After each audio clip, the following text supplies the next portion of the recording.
You don't fix a machine like this by reading what it says, you fix it by knowing what it's trying not to say. The rotor gave a half-hearted shudder, a dull metallic cough that echoed across the tarmac before collapsing into silence again. The kind of silence that didn't belong on a military base. The kind that made people shift their weight and avoid eye contact with the aircraft as if it had just failed them personally. Kyle Mercer wiped his hands on a rag already stained with hydraulic fluid and frustration. Stepping back from the open panel with a tight jaw. "That's it," he muttered louder this time for the benefit of the dozen technicians standing around with tablets and diagnostic cables hanging loose. "We lost her." The statement hung in the dry afternoon air, heavy and final. Behind him the helicopter sat motionless under the harsh sun, its olive-drab skin faded and scarred by years of service, a veteran in its own right. A pilot stood a few yards away, helmet tucked under his arm, staring at the aircraft like it had just forgotten something important. "That bird pulled me out of a canyon 2 years ago," he said quietly, not to anyone in particular. "She doesn't just quit." Kyle didn't respond. Instead he turned back toward the console, tapping at the screen as if forcing the system to give him a different answer. But every readout stayed the same, green across the board, no faults, no errors, nothing that explained why 30,000 pounds of precision engineering refused to come alive. Lieutenant Aaron Blake approached with measured steps, posture rigid, authority freshly pressed into his uniform. "Status?" he asked, though the answer was already written in the stillness around them. "All systems nominal," Kyle replied, his tone edged with irritation. "And completely useless." Blake exhaled through his nose, scanning the team, the equipment, the silent aircraft, then his eyes shifted, just slightly, catching on a figure standing at the edge of the tarmac, an old man, hands in the pockets of a worn jacket, posture relaxed but not careless, his gaze fixed.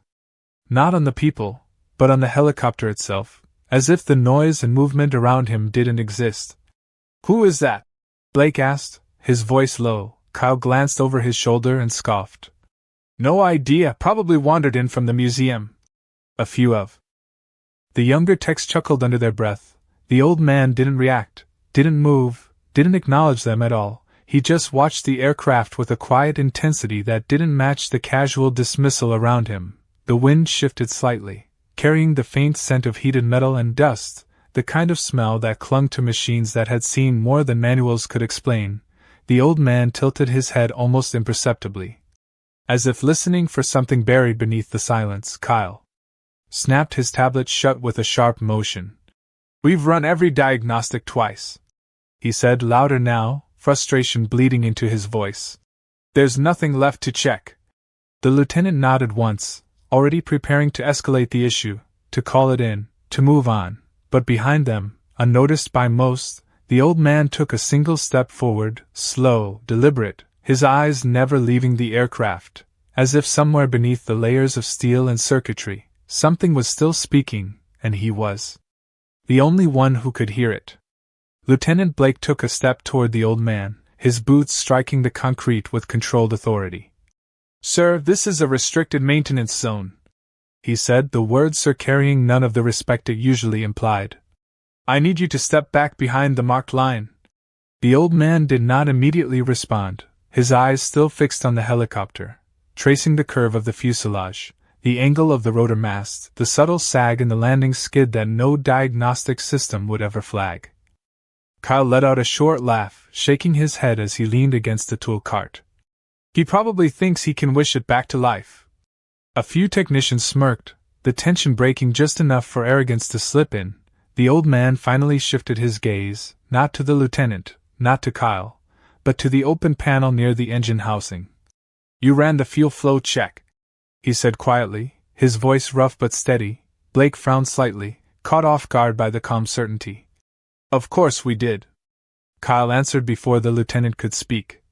"Fuel lines are clean, pressure is within spec, everything checks out." The old man nodded once, as if confirming something for himself rather than accepting their answer. Then he took another slow step forward, stopping just short of the aircraft, his hand hovering near the metal skin without touching it. "And the intake valve timing," he added, almost as an afterthought. Kyle pushed off the cart, irritation flaring. Look, we have 12 certified specialists here and a full diagnostic suite running. We did not miss anything. His voice carried across the tarmac, sharp and defensive. The old man glanced at him then, really looked at him for the first time, not with challenge, not with judgment, but with a kind of quiet patience that felt heavier than either. Machines do not always fail where the system tells you, he said, the words simple, unhurried. Blake crossed his arms, stepping in closer. Sir, I am going to ask you one more time to step away. The authority in his tone was firmer now, less uncertain. Behind them the pilot shifted again, his eyes flicking between the silent aircraft and the old man who seemed to be the only one not frustrated by it. The wind picked up slightly, rustling loose straps and sending a faint vibration through the rotor blades, a soft, almost imperceptible tremor that passed unnoticed by everyone except the old man, his head tilted just a fraction, listening again. Then he spoke, softer this time, almost to himself. She is not empty. Kyle threw his hands up. Okay, that is enough, he said, turning to the lieutenant. We are done here, call it in.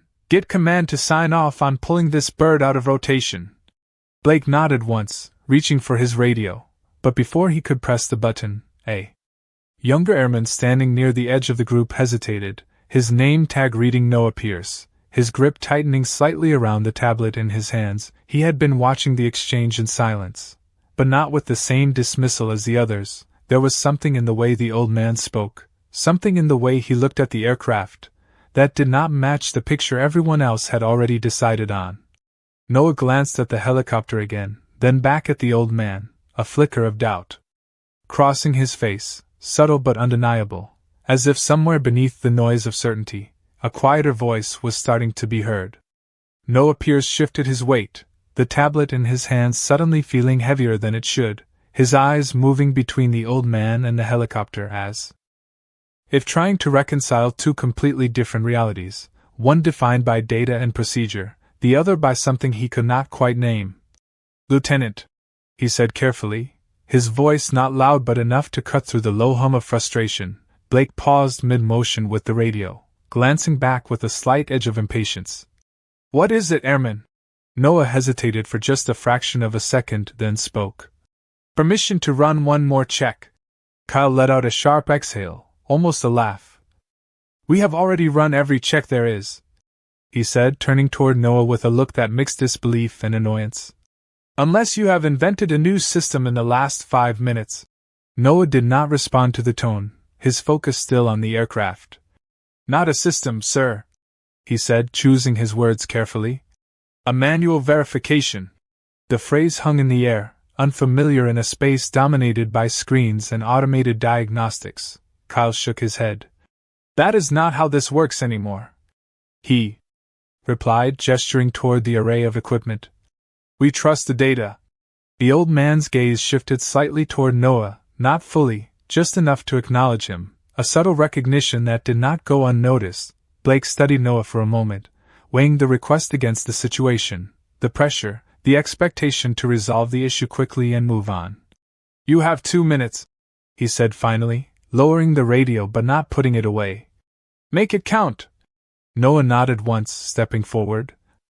But as he moved, he found himself stopping just short of the old man, an instinct he could not explain. Sir, he said quietly, almost under his breath. What would you check? The question was simple, but it shifted something in the air. Kyle scoffed again, turning away as if the answer did not matter, but the old man did not answer immediately, his eyes returning to the helicopter, tracing that same invisible pattern, listening to that same unheard signal. Then he spoke. There is a panel just below the exhaust housing, he said, his voice calm, precise. It looks aligned, but it is not. Noah followed his gaze, narrowing his eyes slightly as he tried to see what the old man was describing.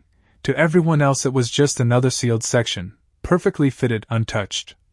That panel feeds the secondary intake, the old man continued. If it is even a fraction off, the system will read normal, but the engine will not breathe. Noah felt a slight shift in his chest, a quiet click of understanding that did not come from training manuals or diagnostic charts. He moved toward the panel, kneeling down, running his fingers along the edge, At first there was nothing, just smooth metal and tight seams, but then, just barely, he felt it, a difference so small it could be dismissed as imagination, a subtle misalignment no thicker than a sheet of paper. His breath caught for a moment. "Lieutenant," he called out, his voice steadier now. "You might want to see this." Kyle turned, irritation ready on his face, but it faltered just slightly when he saw the look on Noah's, not uncertainty, not confusion, but something else, something that did not fit the narrative they had all agreed on, and behind them, the old man remained still, hands in his pockets, as if he had already seen the outcome long before anyone else thought to look. Lieutenant Blake stepped closer, his boots slowing as he reached Noah's side, his eyes narrowing at the panel the airman was indicating. "You are telling me this is the problem?" he said, not quite a question, more a challenge wrapped in authority. Noah did not look up immediately, his fingers still tracing the edge, confirming what he had felt. "I am saying it is not aligned, sir," he replied, steady. Kyle moved in behind them, his earlier confidence now edged with irritation that had not yet turned into doubt. "That panel was torque-checked and sealed this morning," he said, crossing his arms. "There is no way it is off." Blake crouched slightly, bringing his line of sight level with the seam, the sunlight catching the metal at just the right angle, and for a brief moment there it was, a shadow thinner than a fingernail, a line that should not exist. His expression shifted, subtle but real. Kyle saw it and leaned in, his jaw tightening as he tried to dismiss what his eyes were beginning to confirm. "That is within tolerance," he said quickly, too quickly, as if speed alone could make it true. Behind them, the old man's voice came again, calm and unhurried. "Tolerance is not the same as truth." The words settled into the space between them, not loud, not forced, but impossible to ignore. Blake straightened slightly, his gaze moving from the panel back to the old man, reassessing, recalibrating. "If we open it," Kyle interjected, "we break the seal, we log a fault that does not exist, and we ground the aircraft for paperwork that could take days."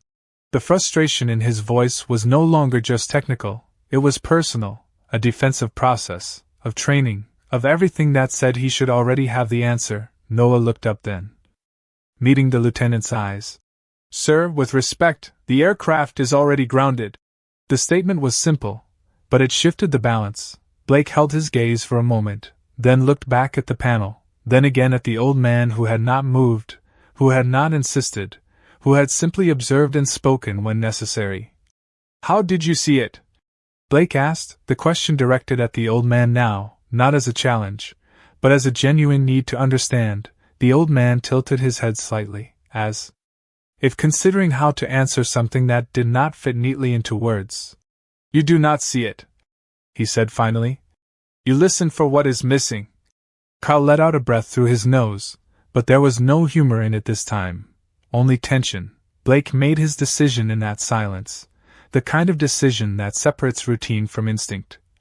"Open it," he said, the order clear, final. Kyle hesitated for just a fraction of a second, then moved, reaching for his tools, the familiar motions now.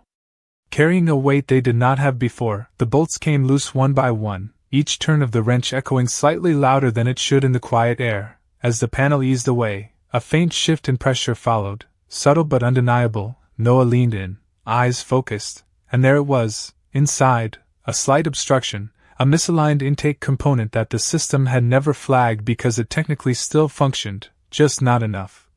Just not right. Kyle stared at it, his mind catching up to what was in front of him, the certainty he had held minutes ago now unraveling piece by piece, and behind them, the old man remained where he was, hands still in his pockets, watching not with satisfaction, not with pride, but with the quiet recognition of something finally being seen. The moment stretched longer than it should have, the exposed panel hanging open like a quiet confession. Kyle Mercer did not move at first, his eyes fixed on the misaligned intake component as if staring long enough might force it to correct itself, but it did not. It remained there, small, subtle, undeniable. "That is not possible," he said finally, though the words lacked the certainty they were meant to carry. Noah shifted slightly to give him space, but did not step back, his attention still locked on the discovery. Lieutenant Blake stood just behind them, silent now, watching not just the mechanical issue, but the shift unfolding in his team, the slow erosion of confidence being replaced by something less comfortable, something closer to humility. Kyle reached in carefully, his movements precise, controlled, the way they always were. But now there was a hesitation, a second guessing that had not been there before. It must have shifted during transport. He added more to himself than anyone else, an attempt to anchor the situation to logic, to process, to something familiar. The old man's voice came again, not correcting, not contradicting, just present. It was always there. Kyle paused, his hand still inside the compartment, his jaw tightening slightly. But he did not respond. Instead he adjusted the component, aligning it with a care that bordered on reverence. As if the machine deserved an apology for being misunderstood, the metal settled into place with a soft, almost inaudible click, a sound so small it could have been missed. But in that moment it carried weight. Noah exhaled slowly, a breath he had not realized he was holding. Blake glanced at the old man again, studying him with a new lens, no longer as an intruder, but as a variable he had failed to account for. "Close it up," Blake said quietly, the authority still there, but tempered now. Kyle withdrew his hand, reseating the panel, tightening each bolt with deliberate care, no wasted motion, no unnecessary force, just precision.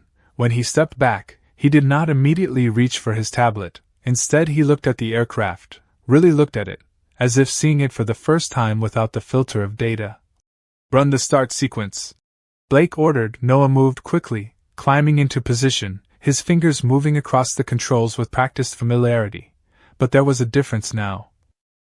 A heightened awareness, a sense that this moment mattered in a way the previous attempts had not. The system powered up, indicators lighting in sequence, the low hum of internal systems returning, steady, controlled. The rotor blades remained still for a heartbeat longer than expected. Then, slowly, they began to move, not with the strained hesitation from before, but with a smooth, confident rotation that built into a steady rhythm. The sound filled the tarmac, not loud, not dramatic, but right, unmistakably right. Kyle stared, his expression caught between relief and disbelief. Blake remained still, his posture unchanged, but his silence spoke louder than any command. Noah allowed himself the smallest hint of a smile before returning to his duties, and behind them all, the old man finally stepped back, just one step, as if his work there was done long before anyone thought to acknowledge it. His eyes lingering on the helicopter for a moment longer, not with pride, not with ownership, but with quiet recognition, like greeting an old friend who had finally found its voice again. The steady rotation of the rotor settled into a rhythm that felt almost deliberate, as if the machine itself was reclaiming its voice after being ignored for too long. The sound filled the space with a quiet authority that no diagnostic screen could replicate. Kyle Mercer stood frozen for a moment longer than necessary, his eyes tracking the movement of the blades as if searching for any sign of failure, any indication that this was temporary. But there was none. Everything about it was stable, balanced, correct. "Bring her to idle," Lieutenant Blake said, his voice calm, controlled, but lower than before. Noah Pierce adjusted the controls with measured precision, the engine responding smoothly, without hesitation, without protest, the kind of response that only came when every part was finally aligned, physically and otherwise. The pilot stepped forward slightly, his posture shifting from line of sight, his attention settling on the quiet figure who had not asked for permission, had not argued, had not needed to prove anything. "Sir?" Blake said, the word different this time, carrying weight it had not carried before. The old man paused, just slightly, then looked at him, his expression unchanged. "How did you know?" Blake asked, not out of challenge, but out of genuine need to understand the gap between training and instinct. The old man glanced back at the helicopter, the rotor turning steady against the sky. "You listen long enough," he said.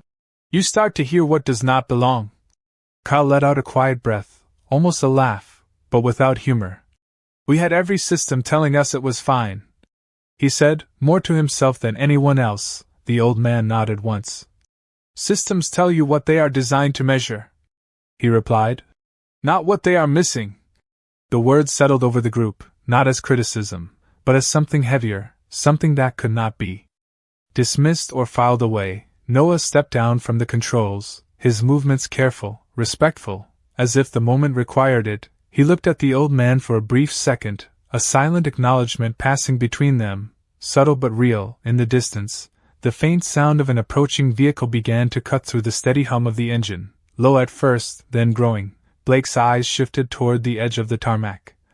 Recognizing the pattern, the intent, the arrival of something higher in the chain of command, Kyle straightened slightly, instinctively returning to form, but the tension that followed was different now, not driven by frustration, but by anticipation, the kind that came when something important was about to intersect with what had just unfolded. The vehicle came into view, dark, official, moving with purpose, and as it slowed, as it came to a stop just beyond the active line, the air seemed to tighten again, not with conflict, but with the quiet understanding that whatever happened next would not be routine, and through it all, the old man remained exactly where he was, hands in his pockets, eyes steady, as if he had already lived this moment before anyone else realized it had begun.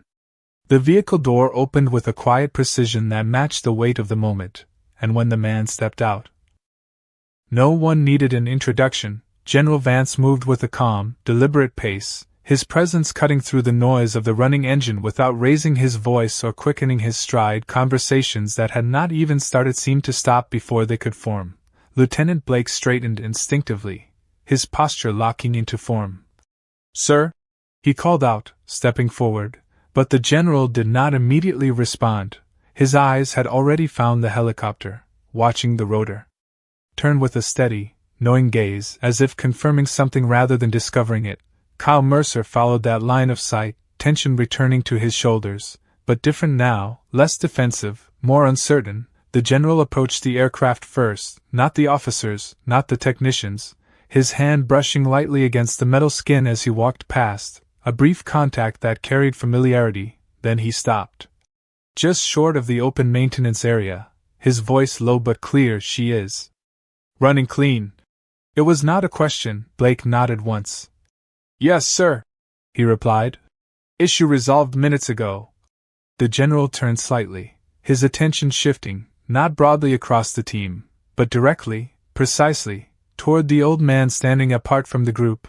The space between them seemed to narrow without either of them moving. Kyle felt it, Noah felt it, even Blake, trained to read command dynamics, recognized the shift immediately. This was not a routine inspection, not a standard chain of command interaction. The general took a step toward the old man, stopping at a respectful distance, his expression composed, but his eyes sharper now. "You got here before I did," he said, the tone even, but carrying something beneath it, recognition. The old man met his gaze without hesitation, without formality.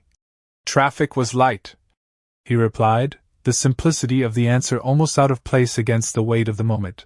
A faint change crossed the general's expression, not quite a smile, but close enough to break the tension. Behind them, Kyle glanced at Blake, confusion written clearly across his face. This was not how generals spoke to unknown civilians. This was not how authority usually moved. Noah stood still, his earlier instinct now fully validated by something he could not yet define. The general shifted his stance slightly, his attention still fixed on the old man. "They called me about a grounded bird," he said. "Did not expect to hear your name tied to it." The old man shrugged lightly. "It was not her fault," he said, nodding toward the helicopter. The general followed the gesture, his gaze lingering on the aircraft for a brief second before returning.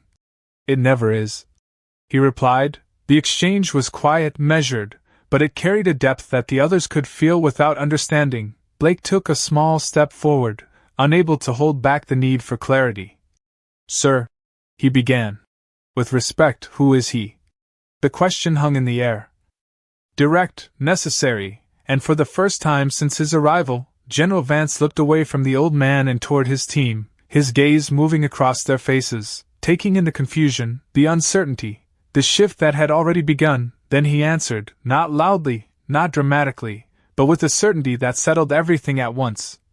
"The only reason that aircraft ever made it back the first time." The words settled over the tarmac with a weight that no rank could override, and for a moment, no one moved, not Kyle, not Blake, not even Noah. the steady rotation of the rotor continuing above them like a quiet metronome marking the shift that had just taken place. Kyle Mercer felt his throat tighten slightly, his earlier certainty now replaced by something far less comfortable. He looked back at the helicopter, then at the old man, trying to reconcile the two. "You mean, he worked on this airframe before?" Kyle asked, the question tentative, almost careful. General Vance did not look at him when he answered, his gaze still fixed on the man in front of him. He kept it alive when it should not have been. The statement was calm, precise, and final. Noah Pierce felt a chill move through him despite the heat on the tarmac, his eyes drifting to the aircraft with a new understanding, not just a machine, but something that had carried history, something that had been held together by more than procedures and parts. Lieutenant Blake straightened slightly, his training pulling him back into structure, but even he could not ignore the shift in tone. "Sir, with respect," he said, choosing his words carefully, "we had no record of any external personnel being called in." General Vance finally turned his head, meeting Blake's eyes directly. "You would not," he replied, not as a reprimand but as a simple fact, the kind that did not need explanation. Behind him, the old man shifted his weight slightly, his gaze returning to the helicopter, the blades still turning smooth and steady against the sky. "She always had that issue," he said quietly, almost to himself. Kyle looked at him again, this time without dismissal. "Then why did it not show up before?" he asked, the edge gone from his voice, replaced by genuine curiosity. The old man considered the question for a moment, then answered, "Because back then, someone was listening for it." The words were not directed at anyone in particular, but they landed with equal weight on all of them. Noah lowered his eyes briefly, thinking about the screens, the data, the certainty they had trusted without question. Blake remained still, absorbing the exchange, recalibrating not just the situation, but the framework he had been operating within. General Vance took a slow breath, then stepped slightly to the side, giving the old man a clear line of sight to the aircraft, a gesture subtle but unmistakable, one of respect rather than authority. Kyle noticed it, and that was the moment something truly shifted for him. Not the fix, not the discovery, but that single step, a general yielding space, not out of obligation, but out of recognition. The hierarchy they all understood had just bent around a truth none of them had seen coming. The pilot who had spoken earlier took a step closer to the aircraft, his hand resting lightly on the fuselage. His expression quieter now, almost reflective. "Feels different," he said, more to himself than anyone else. The old man gave a small nod. "She can breathe now," he replied. The rotor continued its steady rhythm overhead, no longer a question, no longer uncertain, just present, just right, and in that moment, no one spoke, because there was nothing left to prove, only something to understand. The rotor continued its steady turn above them, slicing through the afternoon air with a calm certainty that had not been there before, and slowly, almost imperceptibly, the tension that had filled the tarmac began to dissolve into something quieter, something heavier. Kyle Mercer took a step back, then another, his eyes still on the aircraft, but his posture no longer defensive, no longer certain, just still. As if recalibrating everything he thought he understood, Lieutenant Blake stood beside him, hands at his sides, his usual command presence intact but altered, grounded now by something he could not override with rank or procedure. Noah Pierce remained near the controls, watching the instruments not because he needed to, but because he wanted to understand what had changed beyond the numbers. General Vance turned his attention back to the old man, studying him for a brief moment before speaking. "You did not have to come," he said, his tone even, but carrying a quiet acknowledgement. The old man shrugged slightly, his gaze still resting on the helicopter. "She was asking," he replied, the words simple, but they settled into the moment with a weight none of them could ignore. Kyle finally looked directly at him, really looked this time, not at the worn jacket or the quiet stance, but at the presence beneath it. "We would have grounded her for days," he admitted, his voice lower now, stripped of the earlier edge. The old man nodded once, not as validation, but as recognition. "Sometimes that is safer," he said, "but not always right." The distinction lingered, subtle but clear. Blake took a slow breath, then stepped forward, his posture straight, his tone measured. "Sir," he said, the word directed at the old man now with full intent. "I owe you an apology." The admission hung in the air, unexpected, unforced. The old man met his gaze briefly, then shook his head. "No," he said quietly. "You followed what you were taught." Blake held that for a moment, then nodded. Understanding the difference between fault and limitation, General Vance watched the exchange without interruption, his expression unchanged, but his silence carried approval. The pilot stepped closer again, placing his hand against the fuselage with a quiet respect. "I owe you more than that," he said, his voice steady. The old man gave a faint smile, the first real change in his expression. "You owe her," he replied, nodding toward the aircraft. The rotor continued its smooth rotation, steady, balanced, alive in a way that no report could capture, and then, without announcement, without ceremony, the old man turned, slipping his hands back into his pockets, and began to walk away across the tarmac, his pace unhurried, his presence already fading into the background of a place that would continue without him. Kyle watched him go, a question forming but never spoken. Noah followed him with his eyes until distance swallowed the details. Blake remained still, committing the moment to memory in a way no log entry ever could. General Vance stood for a second longer, then gave a small nod, not to his team, not to the machine, but to the space the man had just occupied, before turning back toward the vehicle. The engine hummed, the rotor turned, the bass resumed its rhythm, but something had shifted beneath it all. Something quiet and permanent, a reminder that not everything that matters shows up on a screen, and not everyone who knows the answer needs to say who they are to be heard.